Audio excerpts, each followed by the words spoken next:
ಎಲ್ಲ ವಿದ್ಯಾರ್ಥಿಗಳಿಗೆ welcome to NSN education. ಹಾಗೂ ಎಲ್ರಿಗೂ ಗುಡ್ ಮಾರ್ನಿಂಗ್, ಶುಭ ಮುಂಜಾನೆ, ಶುಭೋದಯ ಅನ್ನು ಹೇಳುತ್ತಾ, ಕಳೆದ ಒಂದು ಕ್ಲಾಸಲ್ಲಿ ನಾವು ಕ್ರೈಸ್ತ ಧರ್ಮ ಮತ್ತು ಇಸ್ಲಾಂ ಧರ್ಮ, ಅದೇ ರೀತಿಯಾಗಿ ಕ್ರೈಸ್ತ ಧರ್ಮ ಹಾಗೂ ಇಸ್ಲಾಂ ಧರ್ಮ ಮತ್ತು ಯುರೋಪಿಯನ್ನರ ಆಗಮನ ಅಂತಕ್ಕಂಥದ್ದು. ಈ ಒಂದು ಯುರೋಪಿಯನ್ನರು ಯಾವ ಥರ ನಮ್ಮ ದೇಶಕ್ಕೆ ಬಂದರು, ಏನೇನು ಮಾಡಿದ್ರು, ಹಾಗೂ ಕ್ರೈಸ್ತ ಧರ್ಮ ಮತ್ತು ಇಸ್ಲಾಂ ಧರ್ಮಗಳು ನಮ್ಮ ಭಾರತ ದೇಶಕ್ಕೆ ಬಂದು ಕೊಟ್ಟಿರ್ತಕ್ಕಂತಹ ಒಂದು ಕೊಡುಗೆಗಳೇನು ಅನ್ನೋದು ಕಳೆದ ಒಂದು ಕ್ಲಾಸಲ್ಲಿ, ಕಳೆದ ಒಂದು ತರಗತಿಯಲ್ಲಿ ನಾವು ನೋಡಿದ್ದೇವೆ. ಸೊ ಇವತ್ತಿನ ಒಂದು ತರಗತಿಯಲ್ಲಿ ನಾವು ಏನೇನನ್ನು ನೋಡ್ತೀವಿ ಅನ್ನೋದಾದರೆ, ಮೊದಲನೇದಾಗಿ ವಿವಿಧತೆಯಲ್ಲಿ ಏಕತೆ ಅಂತಕ್ಕಂಥದ್ದು. ಅಂದರೆ ವಿವಿಧತೆಯಲ್ಲಿ ಏಕತೆ ಅಂದರೆ ಇದರಲ್ಲಿ ನಾವು ನೋಡಿದಾಗ ಭಾರತವು ಏಕತೆ ಮತ್ತು ವೈವಿಧ್ಯತೆಗಳನ್ನೊಳಗೊಂಡ ಒಂದು ಬಹುವಿಧ ಸಮಾಜವಾಗಿದೆ ಅಂತಕ್ಕಂಥದ್ದು. ಅಂದರೆ ನಮ್ಮ ಭಾರತ ಅನ್ನೋದು ಏಕತೆ ಮತ್ತು ವೈವಿಧ್ಯತೆಗಳು ಎರಡನ್ನೂ ಹೊಂದಿಕೊಂಡಂತಹ ಒಂದು ಬಹುವಿಧ ಸಮಾಜ ಅಂತಕ್ಕಂಥದ್ದು. ಸಾಂಸ್ಕೃತಿಕ ಬಹುರೂಪತೆಯನ್ನು ಒಪ್ಪಿಕೊಂಡಿದ್ದರೂ ಕೂಡ ಭಾರತದ ವೈವಿಧ್ಯಮಯ ಸಾಮಾಜಿಕ, ಆರ್ಥಿಕ ಹಾಗೂ ರಾಜಕೀಯ ಆದರ್ಶಗಳು, ಐಕ್ಯತೆಗಳು ಅಡ್ಡಿಯಾಗಿಲ್ಲ ಅಂತಕ್ಕಂಥದ್ದು. ಅದೇ ರೀತಿಯಾಗಿ ಇಲ್ಲಿ ಏಕತೆಯು ನಾವೆಲ್ಲ ಒಂದೇ ಅಥವಾ ನಾವು ಎಂಬ ಭಾವನೆಯನ್ನು ಸೂಚಿಸುತ್ತದೆ ಅಂತಕ್ಕಂಥದ್ದು. ಅಂದರೆ ನಾವೆಲ್ಲ ಒಂದೇ ಎಂಬಂತಕ್ಕಂಥ ಒಂದು ಭಾವನೆ, ನಾವೆಲ್ಲರೂ ಭಾರತೀಯರೆಂಬಂತಕ್ಕಂತಹ ಒಂದು ಭಾವನೆಯನ್ನು ಸೂಚಿಸುತ್ತದೆ. ಯಾವುದಂತ ಹೇಳಿದರೆ ಅದು ಏಕತೆ ಅಂತಕ್ಕಂಥದ್ದು. ವಿಭಿನ್ನ ಸಂಸ್ಕೃತಿ ಜನರು ಉನ್ನತ ಮಟ್ಟದ ಸಹಕಾರ, ಪರಸ್ಪರ ತಿಳುವಳಿಕೆ, ಸಮಾನ ಮೌಲ್ಯಗಳು, ಅನನ್ಯತೆ ಮತ್ತು ರಾಷ್ಟ್ರ ಪ್ರಜ್ಞೆಗಳ ಮೂಲಕ ಒಗ್ಗೂಡುವುದೇ ಏಕತೆಯಾಗಿದೆ ಅಂತಕ್ಕಂಥದ್ದು. ಇದು ಏಕತೆಯ ಒಂದು ಅರ್ಥ ಅಥವಾ ಏನಾದರೂ ಕೇಳಿದ್ರೆ, ಏಕತೆ ಅಂತಂದರೆ ಇದರ ಒಂದು ಅರ್ಥ ಏನಾಗುತ್ತೆ, ಒಂದೇ ಅಥವಾ ನಾವು ಎಂಬಂತಕ್ಕಂಥ ಒಂದು ಭಾವನೆಯನ್ನು ಸೂಚಿಸುತ್ತದೆ. ಅದೇ ರೀತಿಯಾಗಿ ಏಕತೆ ಎಂದರೇನು ಅಥವಾ ಏಕತೆ ಡೆಫಿನೇಷನ್ ಏನಂತ ಹೇಳೋದಾದರೆ, ವಿಭಿನ್ನ ಸಂಸ್ಕೃತಿಯ ಜನರು, ಅಂದರೆ ಅನೇಕ ಒಂದು ಸಂಸ್ಕೃತಿ, ನಮ್ಮ ಭಾರತ ದೇಶದಲ್ಲಿ ಒಂದೊಂದು ರೀತಿಯಾಗಿರ್ತಕ್ಕಂಥ ಒಂದು ಸಂಸ್ಕೃತಿ ಸಹಿತ ಇದೆ. ಒಂದೊಂದು ರಾಜ್ಯದಲ್ಲಿರ್ತಕ್ಕಂತಹ ಒಂದೊಂದು ಸಂಸ್ಕೃತಿನೇ ಬೇರೆ ಇರುತ್ತೆ. ಸೊ ವಿಭಿನ್ನ ಸಂಸ್ಕೃತಿಯ ಜನರು ಉನ್ನತ ಮಟ್ಟದ ಸಹಕಾರದ, ಪರಸ್ಪರ ತಿಳುವಳಿಕೆ ಹಾಗೂ ಸಮಾನ ಮೌಲ್ಯಗಳು, ಅನನ್ಯತೆ ಮತ್ತು ರಾಷ್ಟ್ರ ಪ್ರಜ್ಞೆಗಳ ಮೂಲಕ ಒಗ್ಗೂಡುವುದೇ ಏನಾಗಿದೆ ಅಂತಂದರೆ ಅದೇ ಏಕತೆಯಾಗಿದೆ ಅಂತಕ್ಕಂಥದ್ದು. ವಿಭಿನ್ನ ಜನಾಂಗೀಯ ಸಮೂಹಗಳು ಅಥವಾ ಸಂಸ್ಥೆಗಳನ್ನು ಯೋಜಿತ ರಚನೆ, ನಿಯಮಗಳು ಮತ್ತು ಮೌಲ್ಯಗಳು ಒಟ್ಟಿಗೆ ಬೆಸೆಯುತ್ತವೆ ಅಂತಕ್ಕಂಥದ್ದು. ಅಂದರೆ ವಿಭಿನ್ನ ಜನಾಂಗೀಯ ಸಮೂಹಗಳು ನಾವು ಆಲ್ರೆಡಿ ಈಗಾಗಲೇ ನೋಡಿದ್ದೇವೆ. ಭಾಳಷ್ಟು ಒಂದು ಜನಸಮೂಹಗಳನ್ನು ನಾವು ಸಹಿತ ನೋಡಿದ್ದೀವಿ. ಅಥವಾ ಸಂಸ್ಥೆಗಳು, ಅದಕ್ಕೆ ಸಮೂಹಗಳು ಅಂತಲೂ ಸಹಿತ ಕರಿಬೋದು, ಅಥವಾ ಸಂಸ್ಥೆಗಳನ್ನು ಸಹಿತ ನಾವು ಕರಿಬಹುದು. ಯೋಜಿತ ರಚನೆ ಆಗಿರ್ಬೋದು, ನಿಯಮಗಳಾಗಿರ್ಬೋದು, ತನ್ನದೇ ಆಗಿರ್ತಕ್ಕಂತಹ ಒಂದು ಜನಾಂಗೀಯ ಸಮೂಹಗಳ ಒಂದು ನಿಯಮಗಳು ಮತ್ತು ಮೌಲ್ಯಗಳಂತಕ್ಕಂಥದ್ದು ಒಟ್ಟಿಗೆ ಕಲಿತವೆ ಅಥವಾ ಬೆಸೆಯುತ್ತವೆ ಅಂತಕ್ಕಂಥದ್ದು, ಒಗ್ಗೂಡುತ್ತವೆ ಅಂತಕ್ಕಂಥದ್ದು. ಹಾಗೂ ಜನಸಮೂಹವೊಂದರಲ್ಲಿ ಭೌಗೋಳಿಕ, ಧಾರ್ಮಿಕ, ಭಾಷೆ, ಜನಾಂಗಗಳಲ್ಲಿ ಸಾಮೂಹಿಕವಾದ ವ್ಯತ್ಯಾಸಗಳು ಅಥವಾ ಭಿನ್ನತೆಗಳನ್ನು ವಿವಿಧತೆ ಎಂದು ಕರೆಯುತ್ತೇವೆ. ಅಂದರೆ ಇಲ್ಲಿ ವಿವಿಧತೆಯಲ್ಲಿ ಏಕತೆ, ಇಲ್ಲಿ ಫಸ್ಟಿಗೆ ನಾವು ಏಕತೆ ಅಂದರೆ ಏನನ್ನೋದು ನೋಡಿದ್ದೇವೆ. ಅದೇ ರೀತಿಯಾಗಿ ವಿವಿಧತೆ ಅಂದರೆ ಏನಪ್ಪ ಅಂತ ಎಲ್ರಿಗೂ ಒಂದು ಡೌಟ್ ಬರ್ಬೋದು ಅಥವಾ ಕ್ವಶನ್ ಬರ್ಬೋದು. ಅದಕ್ಕೆ ಒಂದು ಉತ್ತರ ಏನಂತ ಹೇಳಿದ್ರೆ, ಜನಸಮೂಹ, ಯಾವುದೇ ಒಂದು ಜನಸಮೂಹ ಒಂದರಲ್ಲಿ ಭೌಗೋಳಿಕವಾಗಿಯೂ, ಧಾರ್ಮಿಕ, ಭಾಷೆ, ಜನಾಂಗಗಳಲ್ಲಿ ಸಾಮೂಹಿಕವಾಗಿರ್ತಕ್ಕಂಥ ಒಂದು ವ್ಯತ್ಯಾಸ ಅಥವಾ ಡಿಫ್ರೆಂಟ್ ಅಂತ ನಾವು ಕರಿತೀವಲ್ವ, ಆ ವ್ಯತ್ಯಾಸಗಳು ಅಥವಾ ಭಿನ್ನತೆಗಳನ್ನು ನಾವೇನಂತ ಕರಿತೀವಿ ಅಂದರೆ ವಿವಿಧತೆ ಅಂತಲೂ ಸಹಿತ ನಾವು ಕರಿತೇವೆ ಅಂತಕ್ಕಂಥದ್ದು. ಭಾರತೀಯ ಸಮಾಜದಲ್ಲಿ ಏಕತೆ ಮತ್ತು ವಿವಿಧತೆ ಎರಡೂ ಒಟ್ಟಿಗೆ ಕಂಡುಬರ್ತವೆ ಅಂತಕ್ಕಂಥದ್ದು. ನಮ್ಮ ಭಾರತದಲ್ಲಿ, ಭಾರತೀಯ ಒಂದು ಸೊಸೈಟಿ ಅಥವಾ ಸಮಾಜದಲ್ಲಿ ಏಕತೆ ಮತ್ತು ವಿವಿಧತೆ ಎರಡೂ ಸಹಿತ ಒಟ್ಟಿಗೆ ಕಂಡುಬರ್ತವೆ ಅಂತಕ್ಕಂಥದ್ದು ನಮ್ಮ ಭಾರತ ದೇಶದಲ್ಲಿ. ಹಾಗೂ ಭಾರತದಲ್ಲಿ ವೈವಿಧ್ಯತೆಯ ಒಂದು ಲಕ್ಷಣಗಳನ್ನು ನಾವು ನೋಡಿದಾಗ, ಇದು ಒಂದು ಕೇಳಿದ್ರೆ ಇದು ಭಾಳ ಇಂಪಾರ್ಟೆಂಟ್ ಇರುತ್ತೆ. ಯಾಕಂತ ಹೇಳಿದ್ರೆ ಭಾರತ ವೈವಿಧ್ಯತೆಯ ಒಂದು ಲಕ್ಷಣಗಳನ್ನು ಕುರಿತು ಬರೆಯಿರಿ ಅಂತಲೂ ಸಹಿತ ಕೇಳ್ಬೋದು. 5 ಮಾರ್ಕ್ಸಿಗೆ ಕ್ವಶನ್ ಇದು. ಸೊ ಅದಕ್ಕೆ ಇದು ಇಂಪಾರ್ಟೆಂಟ್ ಆಗಿರುತ್ತೆ. ಚಲೋ ಅರ್ಥ ಮಾಡ್ಕೊಳ್ರಿ ಎಲ್ಲರೂ, ಓಕೆನಾ. ಸೊ ಭಾರತದಲ್ಲಿ ಕಂಡುಬರುವ ವೈವಿಧ್ಯತೆಯ ಒಂದು 4 ಪ್ರಕಾರಗಳಿರ್ತವೆ. ಅವು ಏನಂತ ಹೇಳಿದ್ರೆ, ಮೊದಲನೇದು ಭೌಗೋಳಿಕ ವೈವಿಧ್ಯತೆ, ಎರಡನೇದು ಭಾಷಾ ವೈವಿಧ್ಯತೆ, ಮೂರನೇದು ಧಾರ್ಮಿಕ ವೈವಿಧ್ಯತೆ, ನಾಲ್ಕನೇದು ಸಾಂಸ್ಕೃತಿಕ ಮತ್ತು ಜನಾಂಗೀಯ ವೈವಿಧ್ಯತೆ ಅಂತಕ್ಕಂಥದ್ದು. ಈ ಒಂದು 4 ಏನಿದೆ ಅಲ್ವಾ, ಈ ಒಂದು ವೈವಿಧ್ಯತೆ ನಮ್ಮ ಭಾರತ ದೇಶದಲ್ಲಿ, ಅದರ ಬಗ್ಗೆ ಇವಾಗ ಮೊದಲನೇದಾಗಿರ್ತಕ್ಕಂಥದ್ದು ಯಾವುದು ಅಂತ ಹೇಳಿದ್ರೆ ಭೌಗೋಳಿಕ ವೈವಿಧ್ಯತೆಯನ್ನು ಕುರಿತು ನಾವಿವಾಗ ತಿಳ್ಕೊಳ್ಳೋಣ. ಭಾರತದ ಭೌಗೋಳಿಕ ಲಕ್ಷಣಗಳಲ್ಲಿ ಸಾಕಷ್ಟು ವೈವಿಧ್ಯತೆಗಳಿವೆ ಅಂತಕ್ಕಂಥದ್ದು. ಅಂದರೆ ಭಾರತದ ಒಂದು ಭೌಗೋಳಿಕ ಲಕ್ಷಣಗಳಲ್ಲಿ ಸಾಕಷ್ಟಾಗಿರ್ತಕ್ಕಂಥ ಒಂದು ವೈವಿಧ್ಯತೆಗಳಿವೆ. ಭಾರತವು ವಿಶಾಲ ಪರ್ವತ ಶ್ರೇಣಿ, ದಟ್ಟ ಅರಣ್ಯಗಳು, ಅಸಂಖ್ಯಾತ ನದಿಗಳು, ಮರುಭೂಮಿ ಮುಂತಾದವುಗಳನ್ನು ಹೊಂದಿದೆ. ಭಾರತದಲ್ಲಿ ಮಾತ್ರ ವೈವಿಧ್ಯಮಯ ಪ್ರಾಂತಗಳು, ವಿಭಿನ್ನ ಹವಾಮಾನ ಮತ್ತು ವಾತಾವರಣಗಳನ್ನು ಕಾಣಬಹುದಾಗಿದೆ ಅಂತಕ್ಕಂಥದ್ದು. ಅಂದರೆ ನಮ್ಮ ಈ ಒಂದು ಭಾರತ ಅಂತಕ್ಕಂಥದ್ದು ಭೌಗೋಳಿಕವಾಗಿಯೂ ಸಹಿತ ಸಾಕಷ್ಟು ವೈವಿಧ್ಯತೆಗಳನ್ನು ಒಳಗೊಂಡಿದೆ. ಅದು ಭಾರತ ಒಂದು ಪರ್ವತ ಶ್ರೇಣಿಗಳಾಗಿರ್ಬೋದು, ಉತ್ತರಕ್ಕೆ ಹಿಮಾಲಯ, ದಕ್ಷಿಣಕ್ಕೆ ಹಿಂದೂ ಮಹಾಸಾಗರ ಈ ಥರ, ಮತ್ತು ಅರಣ್ಯಗಳಾಗಿರ್ಬೋದು, ಒಂದು ಕಡೆ ಅರಣ್ಯ ಇರುತ್ತೆ, ಇನ್ನೊಂದು ಕಡೆ ಮರುಭೂಮಿ ಆಗಿರ್ಬೋದು, ನದಿಗಳಾಗಿರ್ಬೋದು, ಮುಂತಾದವುಗಳನ್ನು ಸಹಿತ ಹೊಂದಿದೆ ಅಂತಕ್ಕಂಥದ್ದು. ಭಾರತದಲ್ಲಿ ಮಾತ್ರ ಈ ಒಂದು ವೈವಿಧ್ಯಮಯವಾದಂಥ ಒಂದು ಪ್ರಾಂತಗಳು ಮತ್ತು ವಿಭಿನ್ನ ಹವಾಮಾನ, ಒಂದು ಕಡೆ -5 ಡಿಗ್ರಿ ಸೆಲ್ಸಿಯಸ್ ಇದ್ದರೆ ಇನ್ನೊಂದು ಕಡೆ ಟೆಂಪ್ರೇಚರ್ ಹೆಚ್ಚಿಗಿರುತ್ತೆ. ಈ ಥರ ವಾತಾವರಣಗಳನ್ನು ನಾವು ಕಾಣ್ತೀವಿ ಅಂತಕ್ಕಂಥದ್ದು. ಅದೇ ರೀತಿಯಾಗಿ ಭಾರತವು ಒಂದು ದೊಡ್ಡ ದೇಶವಾಗಿದೆ. ಸೊ ವಿಸ್ತೀರ್ಣದಲ್ಲಿ ನಾವು ಹೇಳೋದಾದರೆ 7ನೇ ಅತ್ಯಂತ ದೊಡ್ಡ ರಾಷ್ಟ್ರವಾಗಿದೆ. ಮೊದಲನೇದು ರಷ್ಯಾ ಅಂತಕ್ಕಂಥದ್ದು. ಸೊ ಉತ್ತರ ಭಾಗದ ಹಿಮಾಲಯ ಪರ್ವತ ಶ್ರೇಣಿಗಳಿಂದ ಹಿಡಿದು ದಕ್ಷಿಣದ ಹಿಂದೂ ಮಹಾಸಾಗರದವರೆಗೆ ಹಬ್ಬಿರುವ ನಮ್ಮ ದೇಶವು ಒಟ್ಟು 32,87,263 ಚದರ ಕಿಲೋಮೀಟರ್ ವ್ಯಾಪ್ತಿ ಹೊಂದಿದೆ ಅಂತಕ್ಕಂಥದ್ದು. ಇದು ಕೇಳಿದರೆ ಕೇಳ್ಬೋದು, ಕಾಂಪಿಟೇಟಿವ್ ಎಕ್ಸಾಮಲ್ಲೂ ಸಹಿತ ಕೇಳ್ಬೋದು. ಏನಂತ ಹೇಳಿದ್ರೆ, ನಮ್ಮ ಭಾರತ ದೇಶದ ಒಟ್ಟು ವಿಸ್ತೀರ್ಣ ಎಷ್ಟು ಅಂತ ಕೇಳಿದ್ರೆ 32,87,263 ಚದರ ಕಿಲೋಮೀಟರ್ ಅಂತಕ್ಕಂಥದ್ದು, ಓಕೆನಾ. ಉತ್ತರದಿಂದ 3,200 ಕಿಲೋಮೀಟರ್ ಹಾಗೂ ಪೂರ್ವದಿಂದ ಪಶ್ಚಿಮಕ್ಕೆ 2,933 ಕಿಲೋಮೀಟರ್ ವಿಸ್ತೀರ್ಣ ಹೊಂದಿದೆ ಅಂತಕ್ಕಂಥ ನಮ್ಮ ಭಾರತ ದೇಶ. 15,200 ಕಿಲೋಮೀಟರ್ನಷ್ಟು ಸರಹದ್ದು ಮತ್ತು 7,516 ಕಿಲೋಮೀಟರ್ನಷ್ಟು ಕರಾವಳಿ ಪ್ರದೇಶವನ್ನು ಸಹಿತ ಹೊಂದಿದೆ ಅಂತಕ್ಕಂಥದ್ದು. ಭೂಮಟ್ಟ, ಉಷ್ಣತೆ, ಸಸ್ಯ ಸಂಪತ್ತು ಮುಂತಾದ ಹಲವು ವಿಷಯಗಳಲ್ಲಿ ವೈವಿಧ್ಯತೆಯನ್ನು ಭಾರತದಲ್ಲಿ ಕಾಣ್ತೀವಿ ಅಂತಕ್ಕಂಥದ್ದು. ಒಂದು ಭೂಮಟ್ಟ ಆಗಿರ್ಬೋದು, ಭೂಮಿ ಒಂದೆಡೆ ಫಲವತ್ತಾಗಿರುತ್ತೆ, ಇನ್ನೊಂದು ಕಡೆ ಅಷ್ಟೊಂದು ಚಲೋ ಇರಲ್ಲ ಭೂಮಿನೂ ಸಹಿತ. ಭೂಮಿ ಒಂದು ಮಟ್ಟ ಆಗಿರ್ಬೋದು, ಉಷ್ಣತೆ ಆಗಿರ್ಬೋದು, ನಾವು ನೋಡ್ಬೋದು ಉಷ್ಣತೆ, ಇವಾಗ ಮುಂದೆ ನೋಡ್ತೇವೆ. ಸಸ್ಯ ಸಂಪತ್ತಾಗಿರ್ಬೋದು, ಅದೇ ರೀತಿಯಾಗಿ ಮುಂತಾದ ಒಂದು ಹಲವು ವಿಷಯಗಳಲ್ಲಿ ವೈವಿಧ್ಯತೆಯನ್ನು ನಮ್ಮ ಭಾರತ ದೇಶದಲ್ಲಿ ಕಾಣ್ಬೋದು ಅಂತಕ್ಕಂಥದ್ದು. ಅದೇ ರೀತಿಯಾಗಿ ಭಾರತದ ಹವಾಮಾನ, ತಾಪಮಾನ ಮತ್ತು ಭೌಗೋಳಿಕ ರಚನೆಯಲ್ಲಿ ವ್ಯತ್ಯಾಸಗಳನ್ನು ಸಹಿತ ನಾವು ಕಾಣ್ತೀವಿ ಅಂತಕ್ಕಂಥದ್ದು. ಅಂದರೆ ನಮ್ಮ ಭಾರತ ದೇಶದಲ್ಲಿ ಹವಾಮಾನ ಯಾವ ಥರ ಚೇಂಜ್ ಆಗ್ತಾ ಇರುತ್ತೆ. ಒಂದು ಪ್ರದೇಶದ ಹವಾಮಾನ ಒಂದೆಡೆ ಇದ್ದರೆ ಇನ್ನೊಂದು ಪ್ರದೇಶದಲ್ಲಿ ಇನ್ನೊಂದು ಥರ ಇರುತ್ತಲ್ವ, ತಾಪಮಾನವೂ ಸಹಿತ. ಅದೇ ರೀತಿಯಾಗಿ ಭೌಗೋಳಿಕ ರಚನೆಯಲ್ಲೂ ಸಹಿತ ವ್ಯತ್ಯಾಸಗಳನ್ನು ನಾವು ಭಾಳಷ್ಟು ಕಾಣ್ಬೋದು ಅಂತಕ್ಕಂಥದ್ದು. ಒಂದೆಡೆ ರಾಜಸ್ಥಾನದಲ್ಲಿ ಅತಿ ಹೆಚ್ಚು ಉಷ್ಣತೆ ಕಂಡುಬಂದರೆ ಇನ್ನೊಂದೆಡೆ ಹಿಮಾಲಯದ ತಪ್ಪಲಿನಲ್ಲಿ ಅತಿಯಾದ ಚಳಿ ಕಂಡು ಬರ್ತದೆ. ಇಲ್ಲೇ ನಾವು ನೋಡ್ತೀವಲ್ಲ, ಭೌಗೋಳಿಕ ಒಂದು ತಾಪಮಾನ ಸಹಿತ ಹವಾಮಾನ ನಾವು ಒಂದೆಡೆ ಅತಿ ಹೆಚ್ಚು ಉಷ್ಣತೆಯನ್ನು ಕಾಣ್ತದೆ, ಅದೇ ರೀತಿಯಾಗಿ ಇನ್ನೊಂದೆಡೆ ಹಿಮಾಲಯದಲ್ಲಿ ಏನಿದೆ ಅಲ್ವಾ, ಅಲ್ಲಿ ಅತಿಯಾಗಿರ್ತಕ್ಕಂಥ ಒಂದು ಚಳಿ ಕಂಡು ಬರ್ತದೆ. ಇದೇ ಥರ.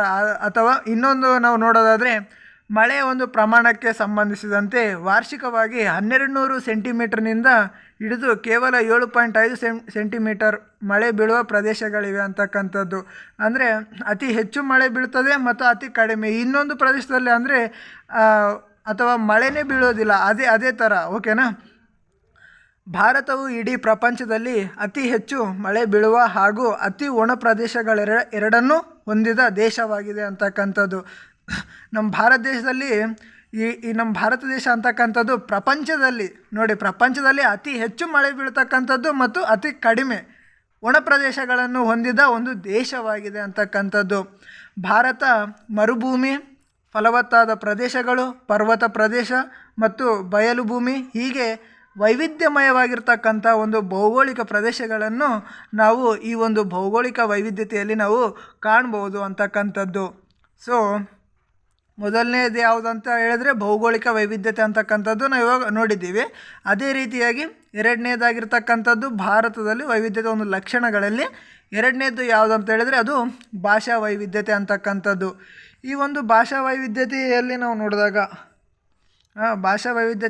ನಾವು ನೋಡಿದಾಗ ಭಾಷೆಯು ಭಾರತದ ವೈವಿಧ್ಯತೆ ಇನ್ನೊಂದು ಮೂಲವಾಗಿದೆ ಅಂತಕ್ಕಂಥದ್ದು. ಈ ಒಂದು ವೈವಿಧ್ಯತೆಯ ಒಂದು ಇನ್ನೊಂದು ಮೂಲ ಯಾವುದಂತ ಹೇಳಿದ್ರೆ ಅದು ಭಾಷಾ ವೈವಿಧ್ಯತೆ ಆಗಿರುತ್ತೆ.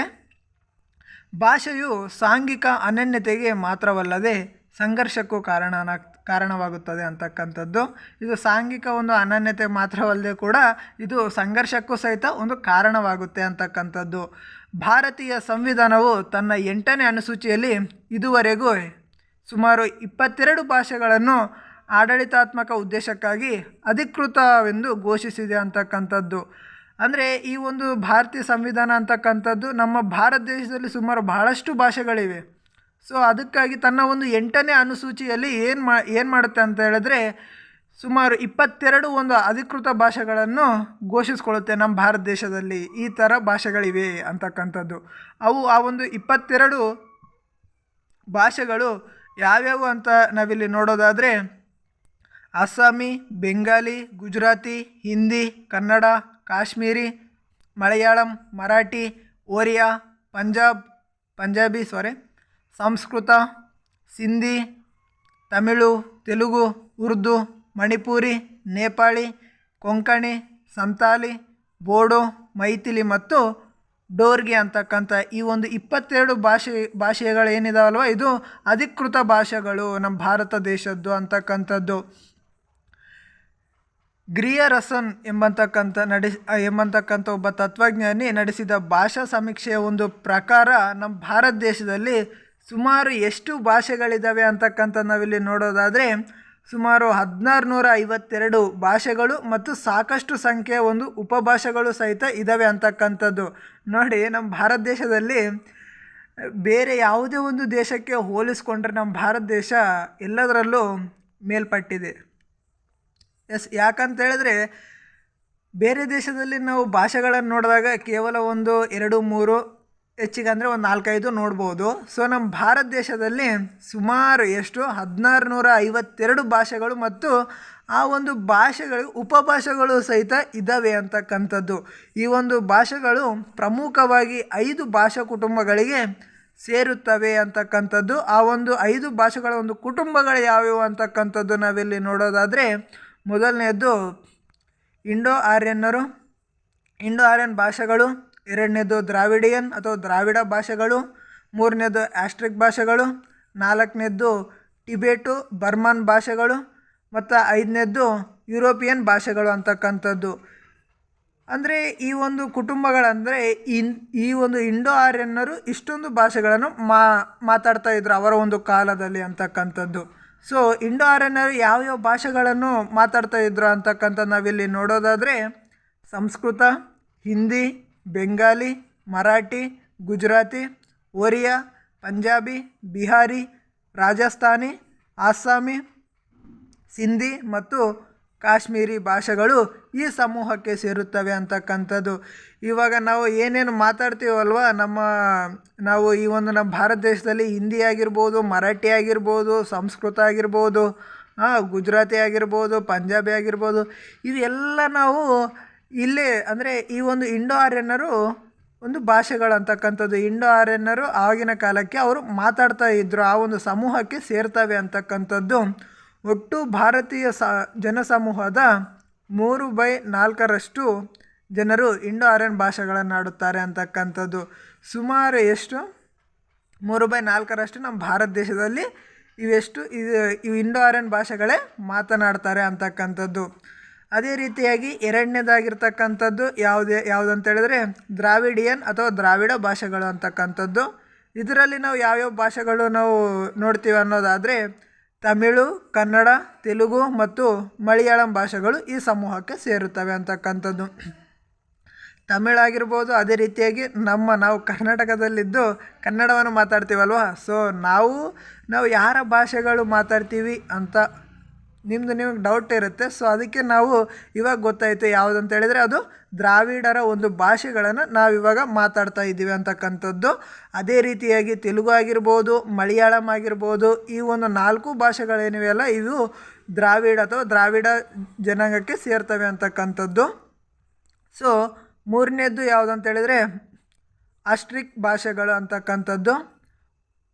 ಇಲ್ಲಿ ಯಾವ್ಯಾವ ಭಾಷೆಗಳು ಬರ್ತವೆ ಅಂತ ನಾವು ನೋಡೋದಾದರೆ ಮುಂಡಾರಿ, ಸಂತಾಲಿ, ಮೈಥಿಲಿ, ಡೋರ್ಗಿ ಎಂಬಂತಕ್ಕಂತಹ ಒಂದು ಮುಂತಾದ ಭಾಷೆಗಳು ಈ ಒಂದು ಸಮೂಹಕ್ಕೆ ಸೇರ್ತವೆ ಅಂತಕ್ಕಂಥದ್ದು. ಅದೇ ರೀತಿಯಾಗಿ 4ನೇದಾಗಿ ನಾವು ನೋಡಿದಾಗ ಟಿಬೆಟೋ ಬರ್ಮನ್ ಭಾಷೆಗಳು ಅಂತಕ್ಕಂಥದ್ದು. ಇದರಲ್ಲಿ ನಾವು ಏನೇನು ನೋಡ್ತೀವಿ ಅಂತ ಹೇಳೋದಾದರೆ ಇವು ಬುಡಕಟ್ಟು ಭಾಷೆಗಳು ಅಂತಕ್ಕಂಥದ್ದು. ಅಂದರೆ ಬುಡಕಟ್ಟು ಜನಾಂಗದವರು ಈ ಒಂದು ಭಾಷೆಗಳನ್ನು ಆಡ್ತಾರೆ ಅಂತಕ್ಕಂಥದ್ದು. ಉತ್ತರ ಭಾರತ ಹಾಗೂ ಈಶಾನ್ಯ ಭಾರತ ಭಾಷೆಗಳು ಈ ಸಮೂಹಕ್ಕೆ ಸೇರ್ತವೆ ಅಂತಕ್ಕಂಥದ್ದು.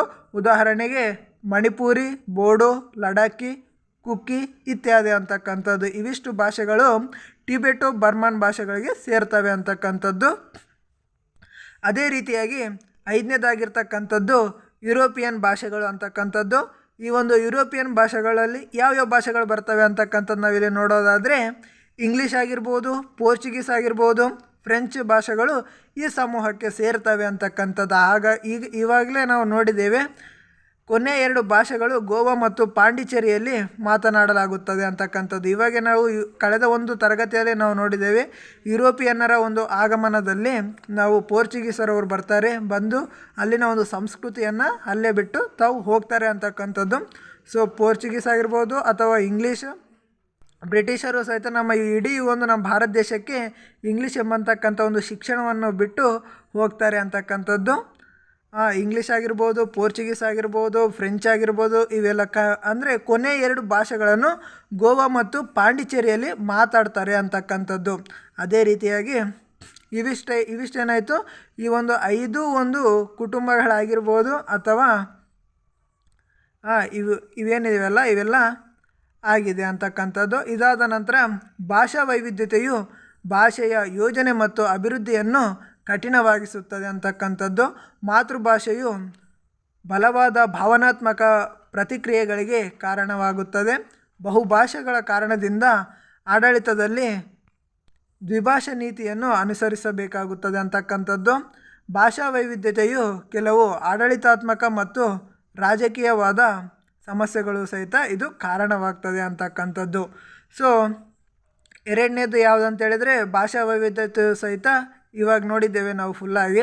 ಅದೇ ರೀತಿಯಾಗಿ 3ನೇದಾಗಿರ್ತಕ್ಕಂಥದ್ದು ಈ ಒಂದು ಲಕ್ಷಣಗಳಲ್ಲಿ ವೈವಿಧ್ಯತೆಯ ಒಂದು ಲಕ್ಷಣಗಳಲ್ಲಿ ನಾವು ನೋಡಿದಾಗ 3ನೇದ್ದು ಯಾವುದಂತ ಹೇಳಿದರೆ ಅದು ಧಾರ್ಮಿಕ ವೈವಿಧ್ಯತೆ ಅಂತಕ್ಕಂಥದ್ದು. ಈ ಒಂದು ಧಾರ್ಮಿಕ ವೈವಿಧ್ಯತೆಯ ಬಗ್ಗೆ ನಾವಿಲ್ಲಿ ನೋಡಿದಾಗ ಭಾರತದಲ್ಲಿ 8 ಪ್ರಮುಖ ಧಾರ್ಮಿಕ ಸಮುದಾಯಗಳಿವೆ ಅಂತಕ್ಕಂಥದ್ದು. ನಮ್ಮ ಭಾರತ ದೇಶದಲ್ಲಿ ಎಷ್ಟು ಒಂದು ಧಾರ್ಮಿಕ ಸಮುದಾಯಗಳಿವೆ ಅಂತಕ್ಕಂಥದ್ದು ನಾವಿಲ್ಲಿ ನೋಡೋದಾದರೆ ಸುಮಾರು 8 ಪ್ರಮುಖ ಧಾರ್ಮಿಕ ಸಮುದಾಯಗಳಿವೆ ಅಂತಕ್ಕಂಥದ್ದು ನಾವಿಲ್ಲಿ ನಮಗೆ ಗೊತ್ತಾಗ್ತದೆ ಅಂತಕ್ಕಂಥದ್ದು. 2011ರ ಜನಗಣತಿಯ ವರದಿಯ ಪ್ರಕಾರ ಭಾರತದ ಒಟ್ಟು ಜನಸಮುದಾಯದಲ್ಲಿ 82.7% ಹಿಂದೂಗಳು, 11.8% ಮುಸ್ಲಿಮರು, 2.6% ಕ್ರಿಶ್ಚಿಯನ್ನರು, 2% ಸಿಖ್ಖರು, 0.7% ಬೌದ್ಧರು, 0.4% ಜೈನರು, 0.3% ಜೊರಾಸ್ಟ್ರಿಯನ್ನರು ಮತ್ತು 0.1% ಯಹೂದಿಗಳಿದ್ದಾರೆ ಅಂತಕ್ಕಂಥದ್ದು. ಪ್ರತಿಯೊಂದು ಧರ್ಮವು ಧಾರ್ಮಿಕ ಗ್ರಂಥಗಳು, ಪಂಥಗಳು ಮತ್ತು ಉಪಪಂಗಡಗಳನ್ನು ಹೊಂದಿವೆ ಅಂತಕ್ಕಂಥದ್ದು. ಇದು ಕೇಳಿದರೆ ಕಾಂಪಿಟೇಟಿವ್ ಎಕ್ಸಾಮಲ್ಲೂ ಸಹಿತ ಕೇಳ್ತಾರೆ. ಯಾಕಂತ ಹೇಳಿದ್ರೆ ಎಷ್ಟು ಪರ್ಸೆಂಟಷ್ಟು ಹಿಂದೂಗಳಿದ್ದಾರೆ, ಎಷ್ಟು ಪರ್ಸೆಂಟಷ್ಟು ಮುಸ್ಲಿಮರಿದ್ದಾರೆ ನಮ್ಮ ಈ ಒಂದು ಭಾರತ ದೇಶದಲ್ಲಿ, ಅದು 2011ರ ಒಂದು ಜನಗಣತಿಯ ಒಂದು ವರದಿಯ ಪ್ರಕಾರ ಅಂತಲೂ ಸಹಿತ ಕೇಳ್ಬೋದು. ಸೊ ಅದಕ್ಕೆ ನಿಮ್ಮ ಒಂದು ಉತ್ತರ ಇರಬೇಕು ಇದೇ ರೀತಿಯಾಗಿ. ಓಕೆನಾ? ಸೊ ಹಿಂದೂಗಳಲ್ಲಿ ಶಿವನ ಆರಾಧಕರಾದ ಶೈವರು, ವಿಷ್ಣುವಿನ ಆರಾಧಕರಾದ ವೈಷ್ಣವರು ಮತ್ತು ಶಕ್ತಿ ದೇವತೆಯ ವಿವಿಧ ರೂಪಗಳ ಆರಾಧಕರಾದ ಶಾಕ್ತ ಪಂಥೀಯರಿದ್ದಾರೆ ಅಂತಕ್ಕಂಥದ್ದು. ನಮ್ಮ ಈ ಒಂದು ಹಿಂದೂಗಳು ಏನು ಮಾಡ್ತಾರೆ, ಶಿವನ ಒಂದು ಆರಾಧನೆ ಮಾಡ್ತಾರೆ. ಕೆಲವೊಬ್ಬರು ವೈಶ್ಯರು ಮತ್ತು ವಿಷ್ಣುವನ್ನ ಸಹಿತ ಅವರು ಪೂಜೆ ಮಾಡ್ತಾರೆ. ಸೊ ಇದೇ ರೀತಿಯಾಗಿ ಅನೇಕರ ಒಂದು ದೇವತೆಗಳನ್ನು ಸಹಿತ ಪೂಜೆ ಅಥವಾ ಆರಾಧನೆ ಮಾಡುವರಿದ್ದಾರೆ ಅಂತಕ್ಕಂಥದ್ದು. ಈ ಮೂರು ಪಂಥೀಯರಲ್ಲಿ ತಮ್ಮದೇ ಆದ ಮತಾಚರಣೆಗಳಿವೆ ಅಂತಕ್ಕಂಥದ್ದು. ಈ ಮೂರು ಯಾರ್ಯಾರು ಮಾಡ್ತಾರಲ್ವ ತಮ್ಮದೇ ಆದಂತಹ ಒಂದು ಮತಾಚರಣೆಗಳಿವೆ. ಅವರ ಒಂದು ಆಚರಣೆ ವಿಚಾರ ಸಹಿತ ಅವ್ರದ್ದಾಗಿ ಇರುತ್ತೆ ಅಂತಕ್ಕಂಥದ್ದು. ಸೊ ಒಂದು ಕಾಲದಲ್ಲಿ ಬೌದ್ಧ ಧರ್ಮವು ಭಾರತದಲ್ಲಿ ವ್ಯಾಪಕವಾಗಿ ಪಸರಿಸಿತು. ಆದರೆ ಹಿಂದೂ ಧರ್ಮದ ಪುನರುತ್ಥಾನವಾದಂತೆಲ್ಲ ಬೌದ್ಧ ಧರ್ಮದ ಪ್ರಭಾವವು ಕೆಲ ಪ್ರದೇಶಗಳಿಗೆ ಸೀಮಿತವಾಯಿತು ಅಂತಕ್ಕಂಥದ್ದು. ಅಂದರೆ ಒಂದು ಕಾಲದಲ್ಲಿ ನಾವು ನೋಡಿದಾಗ ಬೌದ್ಧ ಧರ್ಮ ಅಂತಕ್ಕಂಥದ್ದು ಭಾರತ ದೇಶದಲ್ಲಿ ವ್ಯಾಪಕವಾಗಿ ಏನು ಮಾಡ್ತು, ಅದು ಹರಡಿತು ಅಂತಕ್ಕಂಥದ್ದು. ಆದರೆ ಹಿಂದೂ ಧರ್ಮವು ಸಹಿತ ಹರಡುತ್ತಾ ಬೌದ್ಧ ಧರ್ಮದ ಒಂದು ಪ್ರಭಾವ ಏನಾಗುತ್ತೆ ಅಂದರೆ ಅಲ್ಲಿಗೆ ಈ ಪ್ರದೇಶಗಳಿಗೆ ಅಷ್ಟೇ ಅದೊಂದು ಬೌದ್ಧ ಧರ್ಮದವರು ಅಂತಕ್ಕಂಥದ್ದು ಅಲ್ಲಿಗೆ ಒಂದು ಸೀಮಿತವಾಯಿತು ಅಂತಕ್ಕಂಥದ್ದು ನಮಗಿಲ್ಲಿ ಗೊತ್ತಾಗ್ತದೆ. ಬೌದ್ಧ ಧರ್ಮದಲ್ಲಿ ಮಹಾಯಾನ ಮತ್ತು ಹೀನಯಾನ ಎಂಬತಕ್ಕಂಥ ಉಪಪಂಗಡಗಳನ್ನು ನಾವು ಕಾಣ್ತೀವಿ ಅಂತಕ್ಕಂಥದ್ದು. ಬೌದ್ಧ ಧರ್ಮದಲ್ಲಿ ಯಾವ್ಯಾವು ಮಹಾಯಾನ ಮತ್ತು ಹೀನಯಾನ ಎಂಬತಕ್ಕಂಥ ಒಂದು ಉಪಪಂಗಡಗಳು, ಇದು ಕ್ವಶನ್ ಕೇಳಿದ್ರೆ ಕೇಳ್ಬೋದು. ಸೊ ಓಕೆ, ಇಂಪಾರ್ಟೆಂಟ್ ಆಗಿರುತ್ತೆ. ಇವು ತತ್ವದರ್ಶಗಳಲ್ಲಿನ ವ್ಯತ್ಯಾಸಗಳನ್ನು ಸೂಚಿಸುತ್ತವೆ ಹೊರತು ಸಾಮಾಜಿಕ ಏಣಿಶ್ರೇಣಿಗಳನ್ನು ಸೂಚಿಸುವುದಿಲ್ಲ ಅಂತಕ್ಕಂಥದ್ದು. ಇವು ಒಂದು ವ್ಯತ್ಯಾಸಗಳಂದರೆ ತತ್ವದರ್ಶಕಗಳಲ್ಲಿನ ಒಂದು ವ್ಯತ್ಯಾಸಗಳಷ್ಟೇ ಸೂಚಿಸುತ್ತವೆ ಹೊರತು ಸಾಮಾಜಿಕ ಒಂದು ಏಣಿಶ್ರೇಣಿಗೆ ನೀವು ಕರಿಯರು ನಾವು ಬೆಳೆಯರು ಎಂಬತಕ್ಕಂಥ ಈ ಥರ ಒಂದು ಸಾಮಾಜಿಕ ಏಣಿಶ್ರೇಣಿಗಳನ್ನು ಸೂಚಿಸುವುದಿಲ್ಲ ಅಂತಕ್ಕಂಥದ್ದು ಈ ಒಂದು ಧರ್ಮ. ಸೊ ಜೈನ ಧರ್ಮವು ಕೂಡ ಒಂದು ಕಾಲದಲ್ಲಿ ಭಾರತದಲ್ಲಿ ವ್ಯಾಪಕವಾಗಿತ್ತು ಅಂತಕ್ಕಂಥದ್ದು. ಇಂದು ಜೈನ ಧರ್ಮದ ಅನುಯಾಯಿಗಳ ಸಂಖ್ಯೆ ಕಡಿಮೆ ಇದೆಯಾದರೂ ಉತ್ತರ ಮತ್ತು ದಕ್ಷಿಣ ಭಾಗಗಳೆರಡರಲ್ಲೂ ಜೈನ ಧರ್ಮೀಯರು ಕಂಡು ಬರ್ತಾರೆ ಅಂತಕ್ಕಂಥದ್ದು. ಒಂದು ಕಾಲದಲ್ಲಿ ಜೈನ ಧರ್ಮವು ಸಹಿತ ನಮ್ಮ ಭಾರತ ದೇಶದಲ್ಲಿ ಇತ್ತು, ಅದು ವ್ಯಾಪಕವಾಗಿ ಹರಡಿತ್ತು ಅಂತಕ್ಕಂಥದ್ದು. ಆದರೆ ಇಂದು ಅವರ ಒಂದು ಅನುಯಾಯಿಗಳ ಒಂದು ಜೈನ ಧರ್ಮದ ಒಂದು ಅನುಯಾಯಿಗಳ ಒಂದು ಸಂಖ್ಯೆ ಏನು ಕಡಿಮೆ ಇದೆ. ಆದರೂ ಸಹಿತ ನಮ್ಮ ಭಾರತ ದೇಶದ ಒಂದು ಉತ್ತರ ಮತ್ತು ದಕ್ಷಿಣ ಭಾಗಗಳೆರಡರಲ್ಲೂ ಒಂದು ಜೈನ ಧರ್ಮೀಯರನ್ನು ನಾವು ಕಾಣ್ತೀವಿ ಅಂತಕ್ಕಂಥದ್ದು. ಜೈನ ಧರ್ಮದಲ್ಲಿ ದಿಗಂಬರ ಮತ್ತು ಶ್ವೇತಾಂಬರ ಎಂಬತಕ್ಕಂಥ ಎರಡು ಉಪಪಂಗಡಗಳಿವೆ. ಇದನ್ನು ಸಹಿತ ಮೇನ್ ಇಂಪಾರ್ಟೆಂಟ್. ಜೈನ ಧರ್ಮದ ಒಂದು ಏನಂತ ಕರಿತೀವಿ ಅಂದರೆ ಜೈನ ಧರ್ಮದ ಒಂದು ಉಪಪಂಗಡಗಳು ಏನೇನಿವೆ ಅಂತಕ್ಕಂಥದ್ದು ದಿಗಂಬರ ಮತ್ತು ಶ್ವೇತಾಂಬರ ಎಂಬತಕ್ಕಂಥದ್ದು. ಓಕೆನಾ. ಜೈನ ಸಮುದಾಯವು ಮುಕ್ತ ವರ್ಗ ವ್ಯವಸ್ಥೆಯನ್ನು ಹೊಂದಿದೆ. ಜನರು ತಮ್ಮ ಅಭಿರುಚಿಗನುಗುಣವಾಗಿ ಒಂದು ವರ್ಗದಿಂದ ಇನ್ನೊಂದು ವರ್ಗಕ್ಕೆ ಸೇರಬಹುದಾಗಿತ್ತು. ಜೈನರಲ್ಲಿ ಅಸ್ಪೃಶ್ಯತೆ ಆಚರಣೆ ಇಲ್ಲ, ಸಹಭೋಜನಕ್ಕೂ ಅವಕಾಶವಿದೆ ಅಂತಕ್ಕಂಥದ್ದು ಈ ಒಂದು ಜೈನ ಧರ್ಮದಲ್ಲಿ ನಾವು ನೋಡ್ಬೋದು. ಅಂದರೆ ಒಂದು ಅವರಿಗೆ ಇಷ್ಟವಾದಂತೆ ಅವರು ಒಂದು ವರ್ಗದಿಂದ ಇನ್ನೊಂದು ವರ್ಗಕ್ಕೂ ಸಹಿತ ಸೇರ್ಬೋದಾಗಿತ್ತು. ಸೊ ಈ ಒಂದು ಮೇನ್ ಏನಂತ ಹೇಳಿದ್ರೆ ಈ ಒಂದು ಜೈನ ಧರ್ಮದಲ್ಲಿ ಅಸ್ಪೃಶ್ಯತೆ ಅಂತಕ್ಕಂಥದ್ದು ಆಚರಣೆ ಇಲ್ಲ ಅವ್ರ ಹತ್ರ, ಮತ್ತು ಸಹಭೋಜನಕ್ಕೂ ಸಹಿತ ಅವಕಾಶ, ನೀವು ಮೇಲು ನಾವು ಕೀಳು ಎಂಬತಕ್ಕಂಥ ಒಂದು ಭೇದ ಭಾವ ಸಹಿತ ಇರಲಿಲ್ಲ ಆ ಒಂದು ಧರ್ಮದಲ್ಲಿ ಅಂತಕ್ಕಂಥದ್ದು.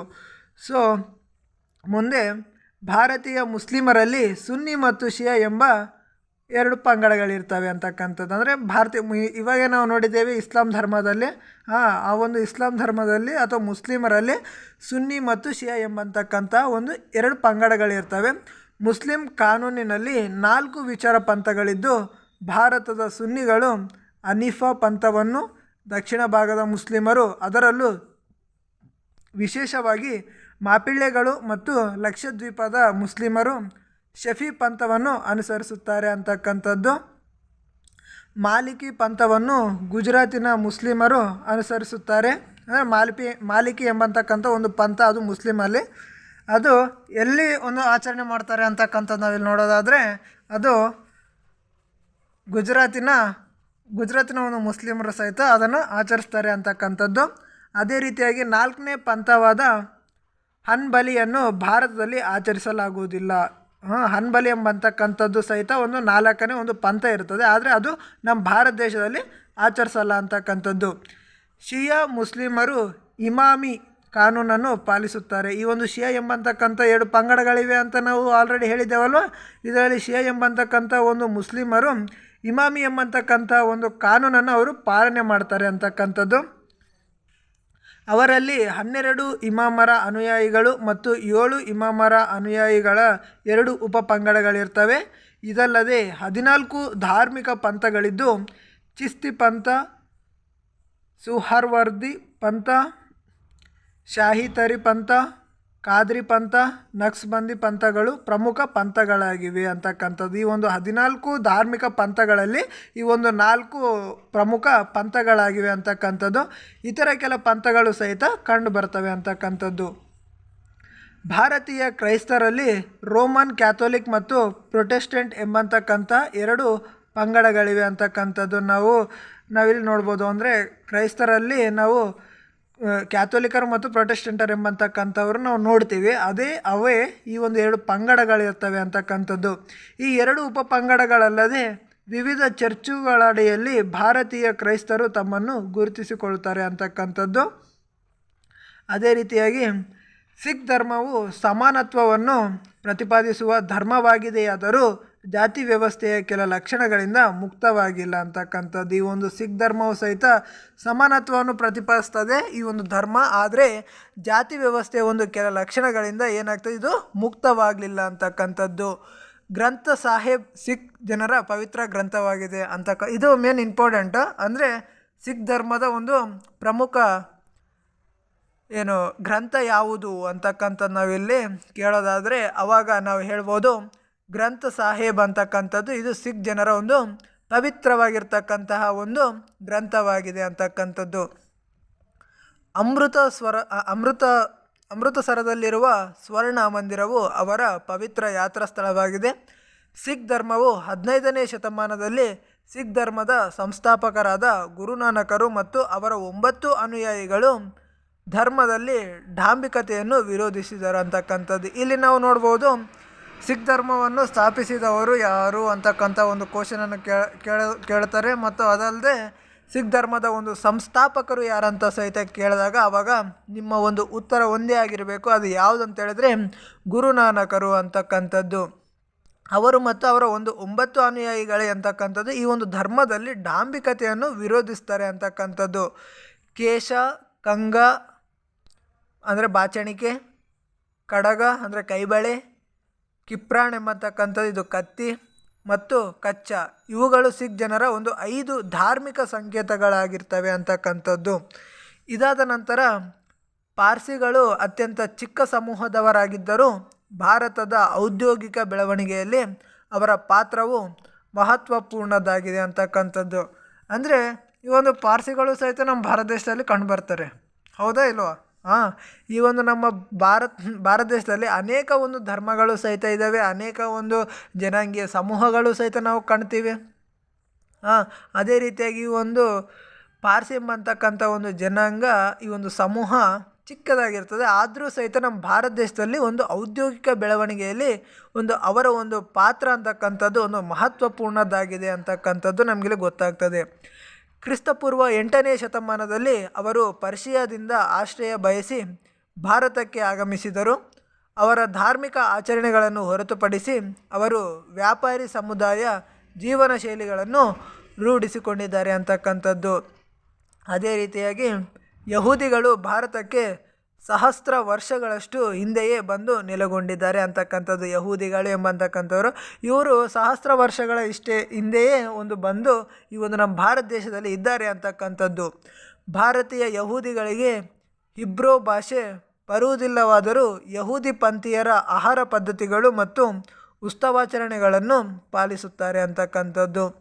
ಅವರಲ್ಲಿ ಕಪ್ಪು ಬಿಳಿ ಎಂಬ ವರ್ಗಗಳು ಅಂತರ್ವಿವಾಹ ಮತ್ತು ಸಹಭೋಜನ ಮೇಲಿನ ನಿಷೇಧಗಳು ಆಚರಣೆಯಲ್ಲಿವೆ ಅಂತಕ್ಕಂಥ. ಅಂದರೆ ಕಪ್ಪು ಮತ್ತು ಬಿಳಿ ಎಂಬಂತಕ್ಕಂಥವರು ಕರಿಯರು ಮತ್ತು ಬಿಳಿಯರು ಎಂಬತಕ್ಕಂಥ ಒಂದು ವರ್ಗ ಆಗಿರ್ಬೋದು, ಅಂತರ್ವಿವಾಹ ಆಗಿರ್ಬೋದು ಮತ್ತು ಸಹಭೋಜನ ಮೇಲಿನ ಒಂದು ನಿಷೇಧಗಳಾಗಿರ್ಬೋದು ಆವಾಗ ಆಚರಣೆಯಲ್ಲಿ ಇರ್ತವೆ ಅಂತಕ್ಕಂಥದ್ದು ಈಗಲೂ ಸಹಿತ ಇದ್ದಾವೆ ಕೆಲವೊಂದು ಪ್ರದೇಶಗಳಲ್ಲಿ.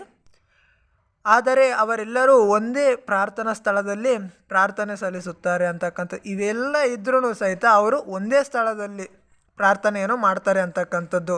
ಸಂಖ್ಯೆ ಹೆಚ್ಚಾಗಿರುವ ಮುಂಬೈ ಮತ್ತು ಕೊಚ್ಚಿನ್ಗಳಲ್ಲಿ ಜಾತಿಯಂಥ ನಿರ್ಬಂಧಗಳು ಆಚರಣೆಯಲ್ಲಿಲ್ಲ ಅಂತಕ್ಕಂಥದ್ದು. ಇವರ ಒಂದು ಸಂಖ್ಯೆ ಎಲ್ಲಿ ಹೆಚ್ಚಿಗಿದೆ ನಾವು ಎಲ್ಲಿ ಕಾಣ್ತೀವಿ ಅಂತಂದಾದರೆ ಮುಂಬೈ ಮತ್ತು ಕೊಚ್ಚಿನ್ ಎಂಬತಕ್ಕಂಥ ಒಂದು ಜಾತಿ ಪಂಥ ನಿರ್ಬಂಧಗಳು ಇರಲಿಲ್ಲ ಅಂತಕ್ಕಂಥದ್ದು. ಇದಿಷ್ಟೇನಾಯಿತು ಮೂರನೇದ್ದು ಧಾರ್ಮಿಕ ವೈವಿಧ್ಯತೆ ನಾವಿಲ್ಲಿ ನೋಡಿದ್ದೇವೆ. ಸೊ ವೈವಿಧ್ಯತೆಯ ಒಂದು ಕೊನೆಯ ಲಕ್ಷಣವಾಗಿರ್ತಕ್ಕಂಥದ್ದು ಯಾವುದಂತ ಹೇಳಿದರೆ ಅದು ಸಾಂಸ್ಕೃತಿಕ ಮತ್ತು ಜನಾಂಗೀಯ ವೈವಿಧ್ಯತೆ ಅಂತಕ್ಕಂಥದ್ದು. ಇದು ಒಂದು ಕೊನೆಯ ಒಂದು ಲಕ್ಷಣ ಆಗಿರುತ್ತಲ್ವ. ಸೊ ಇದರಲ್ಲಿ ನಾವು ಏನೇನನ್ನು ನೋಡ್ತೀವಿ ಅಂತಕ್ಕಂಥದ್ದು ನಮಗಿಲ್ಲಿ ನೋಡೋದಾದರೆ ಸಾಂಸ್ಕೃತಿಕ ವೈವಿಧ್ಯತೆಯು ಭಾರತದ ವೈವಿಧ್ಯತೆಯ ಇನ್ನೊಂದು ಮೂಲವಾಗಿದೆ ಅಂತಕ್ಕಂಥದ್ದು. ಇದೊಂದು ಸಾಂಸ್ಕೃತಿಕ ವೈವಿಧ್ಯತೆಯು ಸಹಿತ ಒಂದು ನಮ್ಮ ಭಾರತ ದೇಶದ ಒಂದು ವೈವಿಧ್ಯತೆಗೆ ಒಂದು ಇನ್ನೊಂದು ಮೂಲವಾಗಿದೆ ಅಂತ ನಮಗಿಲ್ಲಿ ಗೊತ್ತಾಗ್ತದೆ. ಭಾರತೀಯರ ಸಾಮಾಜಿಕ ಅಭ್ಯಾಸಗಳಲ್ಲಿ ಸಾಕಷ್ಟು ವೈವಿಧ್ಯತೆ ಇದೆ. ರಾಜ್ಯದಿಂದ ರಾಜ್ಯಕ್ಕೆ ಸಾಂಸ್ಕೃತಿಕ ವ್ಯತ್ಯಾಸಗಳಿವೆ. ನಾವು ನೋಡ್ತೀವಲ್ವ ಒಂದು ರಾಜ್ಯದಲ್ಲಿರ್ತಕ್ಕಂಥ ಒಂದು ಕಲ್ಚರ್ ಅಂದರೆ ಸಂಸ್ಕೃತಿ ಯಾವ ಥರ ಇರುತ್ತೆ, ಇನ್ನೊಂದು ರಾಜ್ಯದಲ್ಲಿ ವಿಭಿನ್ನ ಅಂದರೆ ಬೇರೆ ಥರನೇ ಇರುತ್ತೆ. ಅವರ ಒಂದು ಸಂಸ್ಕೃತಿಗೆ ಸ್ವಲ್ಪನಾದರೂ ಡಿಫ್ರೆಂಟ್ ನಾವು ನೋಡ್ತೀವಿ ಅಂತಕ್ಕಂಥದ್ದು. ಅಂದರೆ ರಾಜ್ಯದಿಂದ ರಾಜ್ಯಕ್ಕೆ ಒಂದು ಸಂಸ್ಕೃತಿಯ ಒಂದು ವ್ಯತ್ಯಾಸಗಳನ್ನು ಸಹಿತ ನಾವು ಕಾಣ್ತೀವಿ. ಜನರ ಜನಾಂಗೀಯ ಮೂಲಗಳು, ಸಂಸ್ಕೃತಿ, ಜೀವನ ವಿಧಾನಗಳು, ವರ್ತನ ಮಾದರಿಗಳು, ನಂಬಿಕೆಗಳು, ನೈತಿಕ ನಿಯಮಗಳು, ಆಹಾರ ಅಭ್ಯಾಸಗಳು, ಉಡುಪು ಮೌಲ್ಯಗಳು, ಸಾಮಾಜಿಕ ನಿಯಮಗಳು, ಸಾಮಾಜಿಕ ಧಾರ್ಮಿಕ ಪದ್ಧತಿಗಳು ಮತ್ತು ಮತಾಚರಣೆಗಳಲ್ಲಿ ವ್ಯತ್ಯಾಸಗಳನ್ನು ನಾವು ಕಾಣ್ತೀವಿ ಅಂತಕ್ಕಂಥದ್ದು. ಅಂದರೆ ಇಲ್ಲಿ ಅವರ ಒಂದು ಜೀವನ ಮಾಡ್ತಕ್ಕಂಥ ಒಂದು ವಿಧಾನ ಇಲ್ಲಿ ನಮ್ಮದೇ ಬೇರೆ ಆಗಿರುತ್ತದೆ. ಬೇರೆ ರಾಜ್ಯದಲ್ಲಿ ಅವರ ಒಂದು ಜೀವನ ಮಾಡ್ತಕ್ಕಂಥ ಒಂದು ಶೈಲಿ ಬೇರೆ ಇರುತ್ತೆ.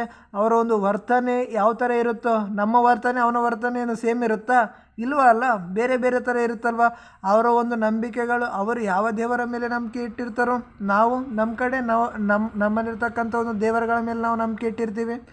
ಅದೇ ರೀತಿಯಾಗಿ ನೈತಿಕ ನಿಯಮಗಳು, ತಮ್ಮ ಒಂದು ಮನೆಯಲ್ಲಿ ತಮ್ಮದೇ ಆದಂತಹ ಒಂದು ನಿಯಮಗಳಿರ್ತವೆ, ಈ ಥರ ಮಾಡಬೇಕಂತಕ್ಕಂಥದ್ದು. ಅದೇ ರೀತಿಯಾಗಿ ನಮ್ಮ ಮನೆಯಲ್ಲಿ ನಮ್ಮ ಒಂದು ನಿಯಮಗಳಿರ್ತವೆ, ಈ ಥರ ಮಾಡಬೇಕು, ಈ ಥರ ಇರಬೇಕು ಅಂತಕ್ಕಂಥದ್ದು.